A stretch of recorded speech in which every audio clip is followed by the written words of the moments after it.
हे गुरु ब्रह्मा। মূর্খ রাজা, তোর এত বড় স্পর্ধা, তুই আমার ভোজন মাটিতে ফেলিস? আমি তোকে অভিশাপ দিচ্ছি, তুই আমার ভোজন মাটিতে ফেলেছিস। তুই ভোজনের জন্য যেটা হাতে নিবি সেটাই মাটি হয়ে যাবে। তুই সামান্য একটা সন্ন্যাসী হয়ে এই রাজাকে অভিশাপ দিস? এই দেখ, এই কলাটা আমি তুলে খাবো, আমার কিচ্ছু হবে না। এ কি মাটি?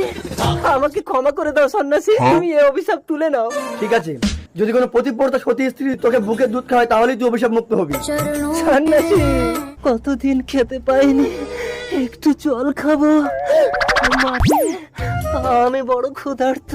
কে আছে বাড়িতে? আহা, ভিখারিটা ভীষণ ক্ষুধার্ত। তুমি এখানে বসো, আমি তোমাকে খেতে দিচ্ছি। আমাকে একটু তোমার বুকের দুধ খেতে দেবে? স্বামী, আমাকে মেরো না। এখানে বস, এটাই তো শাস্তি। এ কি পাহাড়পুরের রাজামশাই, আপনার এই অবস্থা কি করে হলো? কিন্তু